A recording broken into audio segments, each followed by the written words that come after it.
Welcome back, Edison High School, to another exciting edition of Edison News. I'm your new and improved host, Edwin. Stevie G has been taken out, off today. But hey, I'm here, and that's all that counts. Remember, if you have any news you want to share, just drop us a line by emailing us or visit us in room 150. Recently, we got an interview with one of Edison's heroes. Take a listen. Thank you. Today we have a special guest who made a very selfless sacrifice. He donated a kidney to a man in need.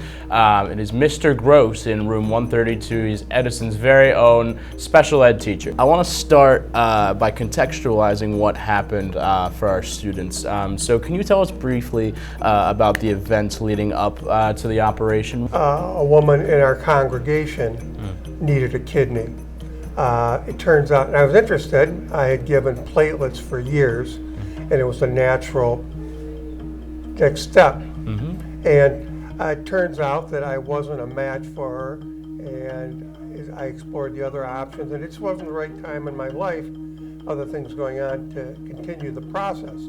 Last spring, things settled down a little bit, and my wife and I agreed that if something I still wanted to do, it would be the right opportunity to proceed.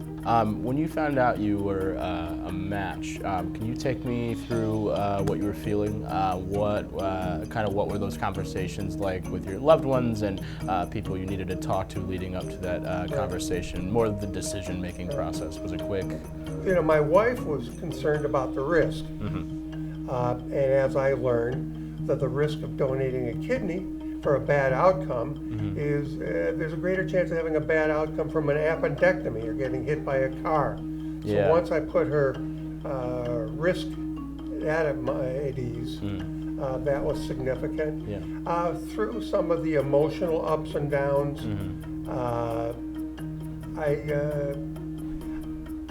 it tested my faith as far as, you know, why am I going through this emotional heartache? I'm doing all the right things, and it's becoming more and more difficult. It was really agonizing. Let's just say the Almighty and I had a few conversations, and but anyway, ultimately it turned out to be a proof of faith. What would you say to young people that are thinking about signing up to be an organ donor? I think it's great. There's a high demand.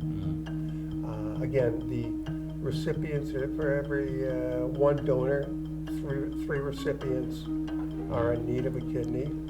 I think, I think the article said there 13 people die of kidney disease every day.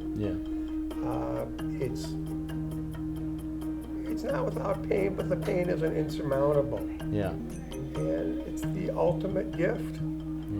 You know, I try not to take myself too seriously, but it's a special, and it was a unique opportunity, and I really am honored. I want to thank Mr. Gross for being with us today. Now back to you guys. Are you a runner? If not, would you like to become one? Join our students' run team and train to run in the Broad Street Run in May. See Ms. Rivera in room 243 for info. As an FYI to all Edison students, Congresso's ELECT program provides support to both expecting and parenting students at Edison. For more information, please stop into room 318 on Mondays or Wednesdays and talk to Ms. Maria Reyes. If you're turning 18 by November 5th, you can vote in the next election. Register online or with a paper application. See Ms. Lowry or Mr. Stanzak for forms. You can also register on Thursdays during your lunch.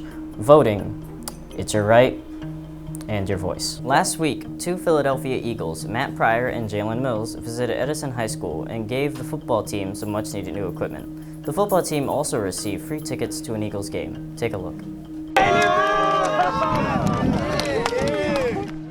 Jalen Mills and Matt Pryor surprised the players with much-needed new equipment during practice in North Philadelphia this afternoon.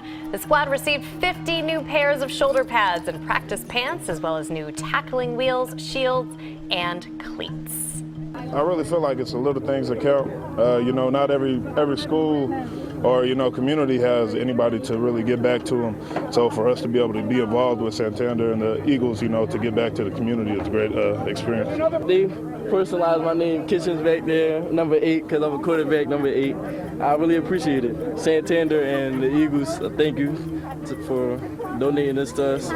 Looking good. The students also got free tickets to an Eagles game. The FAFSA is now open. Things you'll need as a student: a professional email address, your social security number, your 2018 taxes if you worked, driver's license number, list of colleges that you're applying to or have applied to. Your FAFSA ID will help you create this. Things your parents will need: their email address, their social security number and 2018 taxes, records of assets and or untaxed income. Parents' FSA ID will also help you with these. Remember, the earlier you do the FAFSA, the more likely you are to get more money. Want to school your teachers for a change? You can do just that this Friday, October 25th, during the Staff vs. Students game of 2019, periods 8th and 9th at the gym. See Mrs. Haggerty in room 233 to sign up. On other sports news, there will be an informational meeting on Thursday, October 24th, after school in room 249. See Mr. Lebanon in the gym for any questions. And now to the Uplift Grief Center. The Uplift Grief Center will provide grief group to students in need of services beginning December 2019. The group will be held at Edison High School once a week. If you've experienced a loss of a loved one through death and are struggling with feelings of loss such as anger, sadness, fear, feeling conflicted over the loss, please contact your counselor so that you may be placed on the list for the grief group. Teachers, if you become aware of a student suffering with the loss of a loved one, please contact the appropriate counselor and refer the student to Ms. Santiago for 9th and 10th grade EL students, and Mr. Humphrey for 10th and 11th grade, Ms. Munoz for the 11th grade EL and 12th grade. Well, that's all for us here. Thank you for watching our Edison News. Remember, if you have any news you'd like to share out, email Mr. Espinal or see him in room 150. As always, have a productive day. See you next week.